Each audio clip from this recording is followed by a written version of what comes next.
Olá pessoal, sou o professor Maurício Capelari e estaremos juntos nessa disciplina Aconselhamento Cristão. Serão 4 aulas que vão te ajudar bastante no crescimento, no conhecimento desse assunto. Serão 4 lições, né? A Igreja e o Aconselhamento, o Núcleo de Aconselhamento, o Conselheiro e o Aconselhando, as crises no aconselhamento. Na lição número 1, eu coloquei em vermelho aqui algumas observações. Não podemos lutar sozinhos, precisamos de ajuda.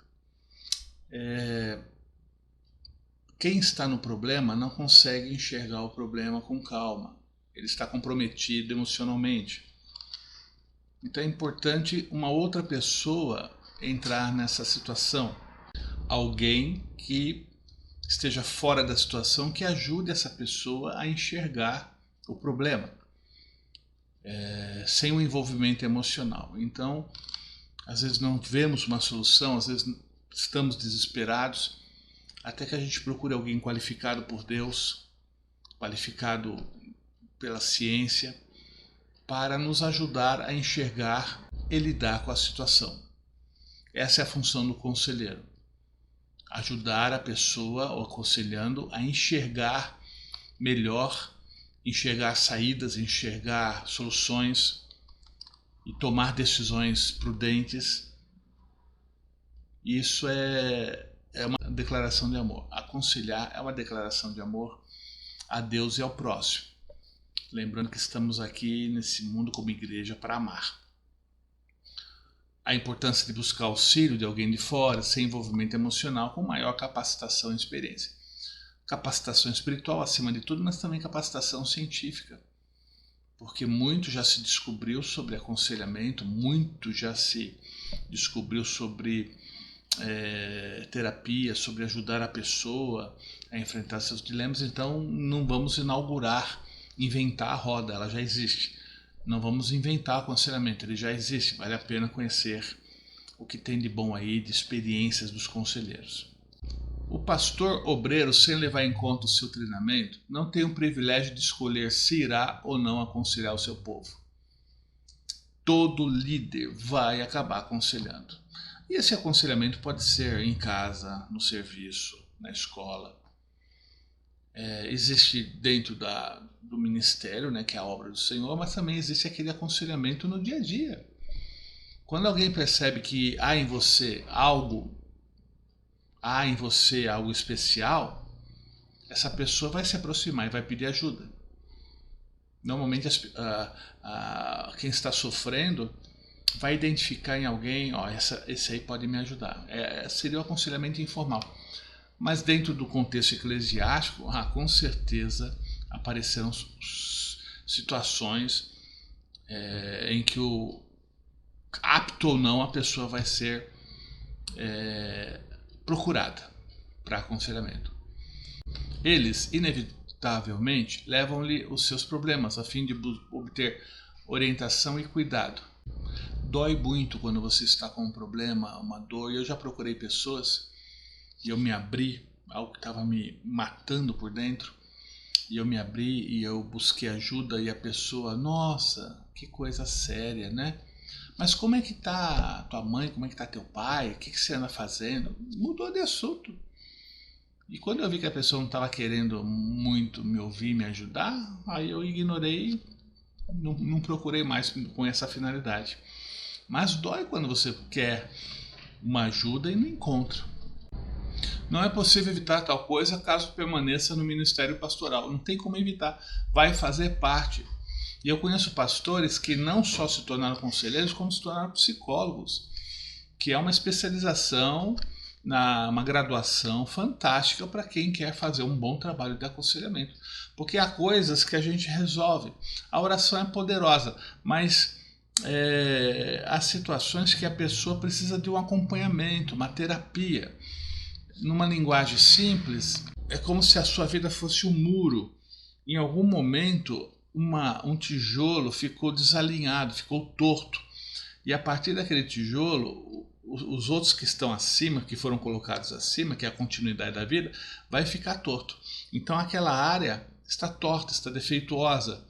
E então o aconselhamento ou uma terapia profissional, ela visa identificar qual é esse tijolo que estragou, que está torto, e ajudar a pessoa a reconstruir a partir daquele tijolo. Então isso leva tempo, um acompanhamento profissional. Uma terapia é um acompanhamento profissional. O aconselhamento que a gente faz na igreja é uma coisa mais informal. É ajudar a pessoa a enxergar soluções, confiar em Deus. É sempre assim, confiar no Senhor, que tudo pode. Não se desesperar porque temos um Deus que é o nosso pastor e cuida de nós. Mas quem quiser partir para a terapia, para o trabalho profissional, aí é bom fazer uma psicologia. E conheço inúmeros pastores e pastoras que têm essa ferramenta científica. É uma ciência. E tudo que é científico não conflita com a Bíblia. A boa ciência não conflita com a Bíblia. A sua escolha não é feita entre aconselhar ou não aconselhar, mas entre aconselhar de maneira disciplinada e hábil ou aconselhar de modo indisciplinado e inábil. Ajudar a pessoa no seu problema ou acabar de destruir de vez a pessoa. Então, depende da gente, depende da nossa capacidade. Infelizmente, não é fácil aconselhar de forma disciplinada e hábil.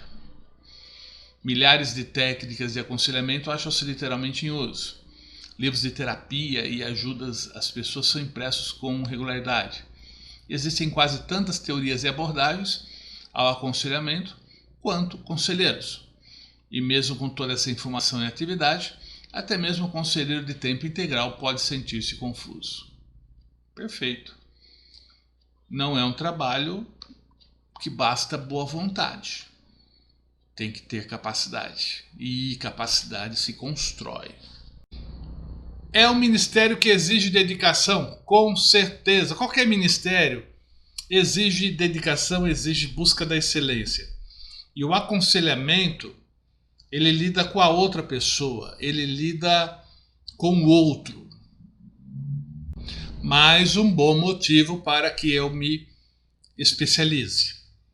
O Senhor Jesus é o exemplo do cristianismo em todas as áreas, inclusive no aconselhamento. Ele passou muito tempo falando com as pessoas necessitadas, em grupos, grandes grupos.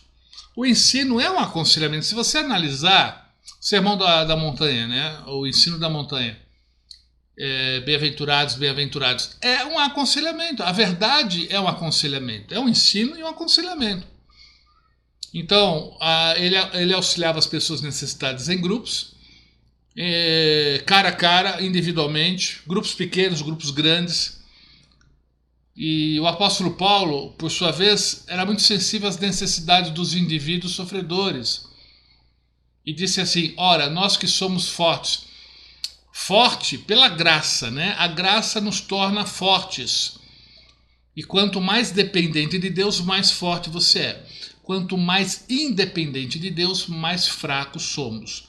Então, quando fala cristão forte, é um cristão dependente de Deus. Cristão fraco é um cristão independente de Deus que resolve do seu jeito. Então, nós que somos fortes, aprendemos a depender de Deus em tudo, pois sem Cristo nada podemos fazer, devemos suportar as debilidades dos fracos. Mas que estão chegando agora, aqueles que estão tentando resolver o problema do jeito deles. E não agradar-nos a nós mesmos. Quem serve não está agradando a si mesmo. Quem ama, serve. E quem serve, abre mão, no mínimo, do seu tempo. Quando eu me disponho a servir alguém, eu, no mínimo, estou abrindo mão do meu tempo. Aí vem outras coisas que eu vou abrindo mão. Mas servir é abrir mão. Não agradar-se a si mesmo. Paulo escrevia provavelmente aqui sobre os que tinham dúvidas e temores, mas seu cuidado compassivo estendeu-se a quase todas as áreas e problemas que poderiam ser encontradas hoje. Olha, os problemas só mudam o nome, a cor, mas continuam sendo os mesmos. Nós estamos pós-queda, aguardamos a restauração, o novo Éden, que é o novo céus e nova terra. Enquanto estivermos aqui, os problemas eles só mudam o tipo, o nome, a cor, aparência, mas na essência são os mesmos. Problema conjugal, problema de enfermidade, problema com os filhos, problema de saúde, problema no serviço, problema na escola. E isso exige o aconselhamento para ajudar essas pessoas. A ajuda às pessoas não é apresentada na Bíblia como uma opção, mas é uma exigência para quem cuida do outro. O Senhor Jesus disse para Pedro: Pedro, você me ama, então cuida das minhas ovelhas. Nós transformamos hoje a igreja moderna, a igreja atual, ela transformou o amor a Deus em louvor. Eles acham que se ficar cantando 2, 3, 4, 5 horas é isso que Deus quer. Claro que o louvor faz parte da verdadeira adoração, mas Deus quer que a gente sirva as pessoas. Quem ama, serve. Tive fome e vocês me deram de comer. Tive fome e vocês não me deram de comer. Você deve conhecer essa passagem. O Senhor quer que o amemos amando o nosso próximo. Quem diz que ama a Deus e odeia o seu irmão é mentiroso. Como é que eu amo a Deus? Amando o meu próximo. E quem ama ao Senhor Jesus cuida das suas ovelhas. E aconselhamento, ensino, acompanhar as pessoas na sua dor, na sua dificuldade, é amor ao próximo, consequentemente amor a Deus. Se em todo o nosso esforço conseguirmos salvar uma pessoa, terá valido a pena. É verdade. Às vezes a pessoa fica frustrada, eu aconselhei, não deu certo, a pessoa continua na mesma situação. Espera um minuto. Primeiro, o que você falou, fundamentado na Bíblia, o Espírito Santo vai continuar agindo. E vai continuar atuando. E vai continuar trabalhando naquele coração. Não se decepcione, não queira aquele resultado imediato. Às vezes o resultado leva tempo, porque o Espírito de Deus vai usar aquele material para trabalhar naquela pessoa. E se todos os aconselhamentos, todas as pessoas que você ajudou, uma for abençoada e realmente seguir o caminho, já valeu a pena. Uma ovelha perdida tem mais valor que 99 que não estão perdidas. Deus valoriza muito aquela pessoa que está perdida. A fim de ajudar as pessoas, o aconselhamento busca estimular o desenvolvimento da personalidade. A pessoa imatura, ela tem dificuldade de lidar com as situações. Vamos a um caso extremo, uma criança. Uma criança, ela esperneia, chora, para ela tudo é um grande problema, porque ela é imatura. A sua personalidade ainda está em formação. E os adolescentes, os jovens, os adultos, mesmo pessoa de terceira idade, também tem a sua personalidade em construção. Ainda mais o aspecto cristão. Às vezes a pessoa tem 70 anos, se converteu, mas a cabeça dela ainda é moldada pelos valores antigos. E valores antigos e mentirosos não resolvem problemas. O que nos dá ferramentas para resolver o problema é a verdade divina. E quem conhece pouco da verdade divina vai ter pouca ferramenta para lidar com o problema. Então a construção da personalidade como uma pessoa madura é importante, e a construção do cristianismo nessa personalidade também é fundamental. Ajudar os indivíduos a enfrentarem mais eficazmente seus problemas, conflitos íntimos e emoções prejudiciais. Problemas da vida, conflitos íntimos, emoções prejudiciais. As pessoas, elas vêm normalmente da família. A família há muitas famílias tóxicas que a pessoa há pessoas que, ao invés de serem chamados de filhos, deveriam ser chamados de vítimas. Olha, esse aqui é minha vítima mais nova, essa aqui é minha vítima mais velha e aquela outra é minha vítima casada. Porque há famílias que o dano, a dor, os problemas que geram nos seus filhos é enorme. Eu estou falando de violência física, estou falando de abuso sexual, estou falando de desvio de caráter, pais, mães ensinando seus filhos a roubarem. E isso tudo vai construir uma personalidade defeituosa. E isso tudo vai gerar pessoas com problemas. prover encorajamento e orientação para aqueles que tenham perdido alguém querido. Na pandemia foi um caos, né? 2020, pessoas indo para o hospital com falta de ar e não voltando. Não estamos acostumados a alguém a morrer de gripe. Mas a Covid, similar à gripe, violenta, matou. Como disse uma irmã, eu sepultei, meu irmão foi para o hospital, estávamos ansiosos para ele voltar logo, ele não voltou. Morreu. E o que é pior, nem enterrar nós pudemos. Não podia chegar perto do caixão. Então isso tudo gera dor, isso tudo gera decepção, isso tudo gera conflitos. A pessoa vai precisar de ajuda para assistir às pessoas cujo padrão de vida lhe cause frustração e infelicidade. Padrão de vida, parte dos nossos problemas são produzidos por nós mesmos. É a lei da semeadura. Semeou inimizade, vai colher problemas. Semeou ódio, vai colher problemas. Semeou desonestidade, vai colher problemas. Semeou drogas, vai colher problemas. É a lei da semeadura. Mas nós não estamos aqui para atirar pedras nas pessoas que erram, mas para ajudá-las a sair daquela situação. Além disso, o conselheiro cristão busca levar o indivíduo a uma relação pessoal com Jesus Cristo. E seu alvo é ajudar outros a se tornarem primeiramente discípulos de Cristo e depois discipularem outros. Aqui na minha igreja, um senhor, um pastor, estava aconselhando, era o dia de aconselhamento dele, plantão de aconselhamento.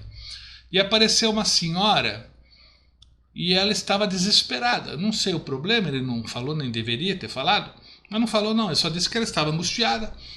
Ela chegou assim, pastor, me ajuda, estou muito desesperada, e contou a situação. Ele, ao invés de entrar no problema dela, ele primeiramente falou, como é que está a sua vida com Deus? A senhora é uma discípula de Cristo, quer se tornar uma discípula de Cristo, quer entregar a sua vida a Cristo, deixa Ele cuidar da sua vida.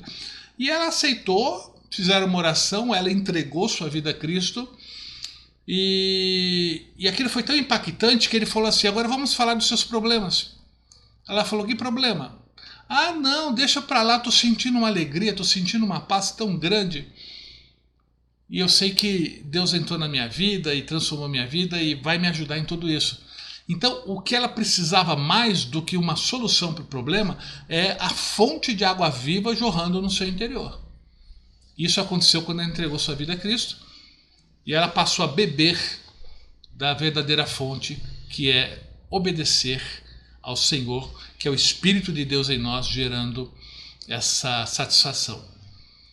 Então, o maior problema de uma pessoa não é o seu problema, mas a ausência de Deus. Então, a prioridade é conduzi-la a Cristo. Para alcançar esses objetivos, é importante que os conselheiros se familiarizem com os problemas que surgem e como podem ser resolvidos, assim como as técnicas de aconselhamento. Então o conselheiro precisa se familiarizar com os problemas e qual a melhor forma de alcançar, saber falar a coisa certa na hora certa, no momento certo. Isso é uma técnica e quando se fala em técnica, nós cristãos repudiamos. Não preciso de técnica, eu tenho o Espírito Santo. Não, a técnica é a experiência de quem já fez. Se você acha que o aconselhamento começou ontem, está muito enganado. Isso tem acompanhado a igreja durante séculos. Então há experiências, o que fazer, o que não fazer, olha, deu certo, não deu certo, e isso tudo tem que ser passado por pessoas mais experientes. Você que está numa construção de um ministério de aconselhamento e que Deus te chame para esse lado, é vital. Todo mundo quer pregar, todo mundo quer pastorear, mas o aconselhamento é uma ferramenta poderosa para a igreja. Não é debaixo dos holofotes, mas produz resultados fantásticos. Cuidado com ministérios só debaixo de holofotes, só de púlpito. Ministério é onde você é necessário. Então essa palavra, as técnicas aqui, não se assuste. É isso mesmo. É você conhecer o melhor caminho para se chegar a um determinado fim. Eu tirei essa passagem aqui de 2 Reis, 4:40 em diante. Então um dos profetas saiu para o campo a fim de apanhar ervas. Ele achou uma trepadeira que dava umas frutas amargas e apanhou todas as que pôde carregar na sua capa. Então um dos profetas de Eliseu foi lá buscar umas frutas amargas para fazer um sopão. Então voltou, cortou as frutas em pedaços e jogou dentro da panela, não sabendo o que eram. O cozido foi servido aos homens, mas assim que eles o provaram, começaram a gritar para Eliseu: o cozido está envenenado. Aí Eliseu foi lá, botou uma farinha e o cozido se tornou bom para ser comido.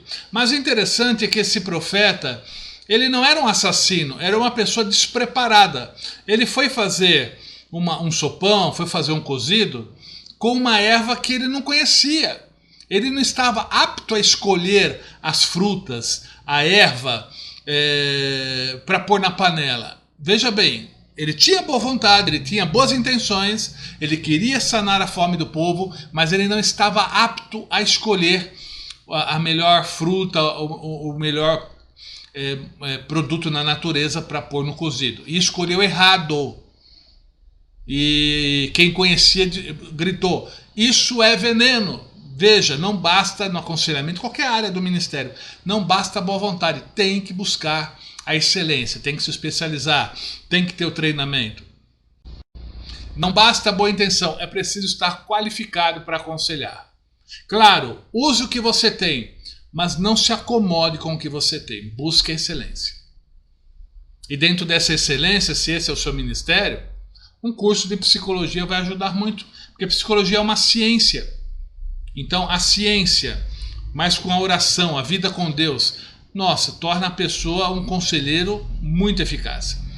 Porque a ciência, ela pode ajudar também. Quando você está com dor de dente, você vai no dentista. Quando você está com alguma mancha na pele, suspeita, vai no dermatologista. E quando você precisa de um acompanhamento profissional de problemas na alma que excedem muitas vezes as habilidades de um conselheiro normal, vá procurar um bom psicólogo, cristão de preferência, porque aí ele concilia psicologia e Bíblia. Eu sempre aconselho buscar um psicólogo cristão. As técnicas terapêuticas só podem atuar quando o conselheiro possui uma personalidade inerentemente positiva, cordial, sensível, compreensivo, cuidado e disposição em confrontar as pessoas com amor. Não basta ter técnica, não basta ter a teoria. Quem o conselheiro é fundamental. As pessoas estão machucadas, elas não querem ser maltratadas. Já pensou, você já chega com dor no hospital e o enfermeiro te trata mal? Você chega com dor no hospital e a secretária: o que você quer? Não está vendo que está muito tarde? O médico deve estar dormindo. Já pensou? Você já não está bem e ainda é maltratado no hospital? Você já não está bem e o conselheiro é ríspido, não está em condições de te ajudar naquele momento? Não dá. Então a pessoa do conselheiro já é 50% da terapia. A função, a condição emocional do conselheiro, a cordialidade, como diz aqui, cordialidade, sensibilidade, compreensão, cuidado e atitudes de amor. Isso já é metade do aconselhamento. Isso é metade do resultado. Trata-se de uma relação que não se caracteriza apenas por técnicas, pelo terapeuta, mas quem ele é. Às vezes minha esposa vai no médico e ela fala: não gostei do médico. Falei: ele não deu um acompanhamento correto. Não, ele é grosso, ele é rude, ele é ríspido, mal educado, nem olhou, não quis, não me deu atenção, queria se livrar logo de mim. Então ela descartou o lado profissional por causa do lado pessoal e mudou de médico. A maneira como o doente é tratado afeta grande parte do resultado. O amor é ainda o principal remédio. Eu nunca vi uma pessoa ser transformada, mudar de vida, sem o amor. O amor é a nossa principal ferramenta. O amor é a principal arma de mudança. O amor é o principal instrumento de Deus para mudar pessoas.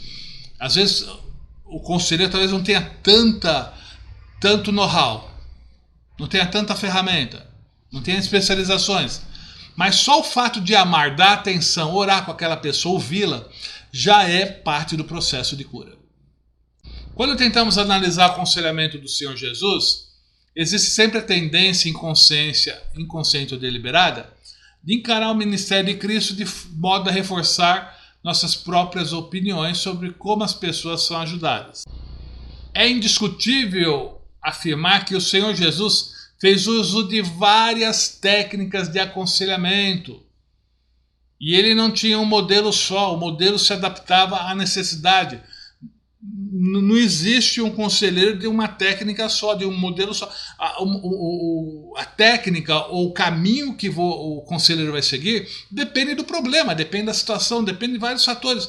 E isso exige sensibilidade do conselheiro para ajudar a pessoa da melhor forma. Então, o Senhor Jesus fez uso de várias técnicas de aconselhamento. Os estudiosos do aconselhamento percebem isso em Cristo. Ele é o modelo em todas as áreas, né? E aconselhamento também. Então, dependia da situação, natureza do aconselhado, problema específico. Lembra aquela mulher que foi trazida para ele, pega em adultério? E o Senhor Jesus, de cabeça baixa, escrevendo não sei o que na areia. E eles disseram, a lei de Moisés diz... Quem pecar tem que morrer. Ela foi pega em adultério, tem que ser morta. Eu fico imaginando o emocional daquela mulher. Ela foi pega em adultério, olha a vergonha. Ela estava para ser morta pelos líderes religiosos. A vergonha e a iminência da morte. Tenta imaginar o emocional dela. E o Senhor Jesus, para essa situação, usou uma técnica específica. Ele continua escrevendo. Aí ele falou, como se ele dissesse, a lei de Moisés diz isso, quem peca tem que morrer. Mas ele falou assim, de vocês aí, quem não tiver qualquer pecado, então pode atirar a pedra. Porque se vocês tiverem pecado, vocês também têm que morrer, em outras palavras. Aí um olhou para o cara do outro. Foi todo mundo embora.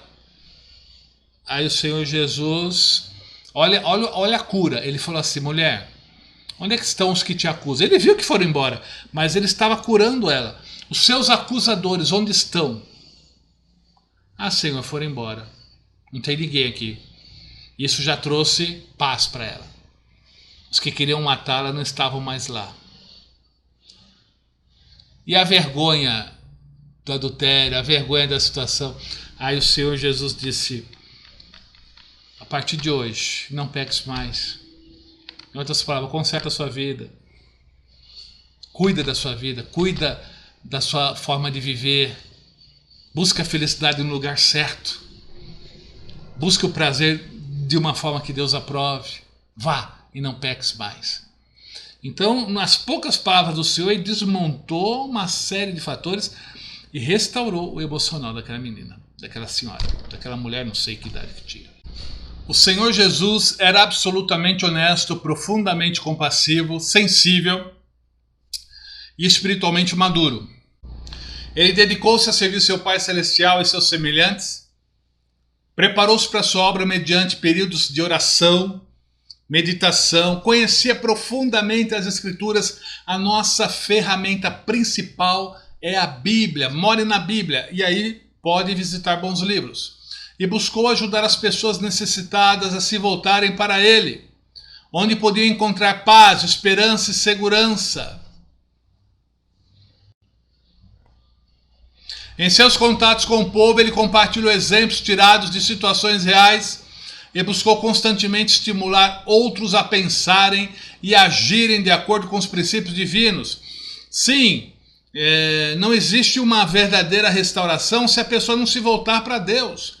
Você não pode curar um câncer com band-aid, nem pode conduzir uma pessoa à vitória ou ao equilíbrio emocional longe de Deus.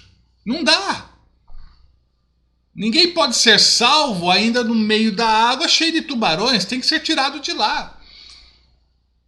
Ele aparentemente acreditava que alguns precisam de ouvido compreensivo, que lhes dê atenção e consolo e que discutam o problema antes de poder aprender através do confronto, desafio, conselhos ou pregação pública. Isso aqui é interessante. Precisam de ouvido compreensivo, que lhes dê atenção e consolo, que discutam o problema, que conversem sobre o problema, que é importante que o aconselhado conheça outros pontos de vista que ele não esteja enxergando, e só uma pessoa fora do problema é que pode ajudá-lo a enxergar. Quem está no problema está emocionalmente comprometido. É importante alguém de fora enxergar a situação, antes de poder aprender através do confronto, desafio, conselhos ou pregação pública. De acordo com a Bíblia, os cristãos devem ensinar tudo o que Cristo os ordenou e ensinou. Isto inclui certamente doutrinas a respeito de Deus. Veja, a verdade liberta. Então, não é só dizer, conduzir a pessoa a uma mudança de atitude, mas mudança da mente. Às vezes a pessoa está sofrendo por conceitos errados, porque foi treinada de forma errada, porque foi formatada de forma errada. E Romanos 12:1 diz assim, 1 e 2, transformai-vos pela renovação do vosso entendimento, para que você experimente a boa, perfeita e agradável vontade de Deus. Então, as doutrinas, o conselheiro tem que conhecer as doutrinas e filtrar, limpar da mente da pessoa toda aquela carga de mentiras que ela trouxe. E lembrando, a carne produz falsas ideias, o diabo produz falsas ideias e o mundo produz falsas ideias. Então todos nós somos bombardeados por mentiras e a verdade tem que entrar para libertar. E isso vai afetar o casamento. Mentiras afetam o casamento, a verdade liberta. Mentiras afetam o relacionamento pais e filhos e a verdade liberta. Relacionamento com outras etnias, não se fala hoje mais de raça, né? Etnias, e a verdade é liberta. Relacionamento homens e mulheres, e a verdade é liberta. Sexo, ansiedade, medo, solidão, dúvida, orgulho, pecado e desânimo. É preciso da verdade para libertar de toda mentira. No centro da ajuda cristã, particular ou pública, acha-se a influência do Espírito Santo. O Espírito de Deus é Deus conosco. Sem Ele não há verdadeira cura, sem Ele não há verdadeira libertação. Sem Ele a Bíblia é apenas mais um livro. Sem Ele não há desejo de buscar a Deus, sem Ele não há restauração. Então o Espírito de Deus é fundamental no papel, todos os ministérios, mas essencial no aconselhamento. Então você, antes de iniciar o aconselhamento, dependa do Espírito Santo, ore, invoque a presença dele, a sabedoria dele. O Senhor Jesus, ele vivia no meio das multidões, mas havia momentos que ele se retirava para conversar com o Pai Celestial e buscar a capacitação do Espírito Santo. Dependa do Espírito Santo antes, durante e depois do aconselhamento. Ele é descrito como um consolador, o ajudador, que ensinará todas as coisas. Ele nos fará lembrar do que Cristo nos ensinou. Ele convencerá a pessoa do pecado, da justiça, essencial para a salvação, e do juízo, que virá para quem rejeitar a sua justiça. Sem ele não... Olha aqui essa frase aqui. Sem ele não existe o bem, não existe possibilidade de restauração de uma pessoa. Sem ele a Bíblia perde o seu poder transformador. Ele é a fonte, ele é a origem da verdadeira adoração. Em seguida você tem o material, eu não vou acompanhar toda a apostila, apenas essa visão geral, mas a igreja como comunidade terapêutica. Igreja não é hotel para santo, igreja é hospital para pecadores. A pessoa chega, vai para a UTI, depois vai melhorando, vai para a CTI, depois vai para o quarto, e aí ela é convidada a ser mais um enfermeiro naquele hospital. Eu sou o enfermeiro no hospital de Cristo, ele é o único médico. Então as pessoas precisam de ajuda, e uma das ajudas é um bom aconselhamento. Então você dá uma boa lida aí, e aproveite bem esse conteúdo, e mais uma vez, que você se torne um conselheiro excelente com toda a sabedoria humana e principalmente a sabedoria divina. Que Deus te abençoe. Nos vemos na aula 2.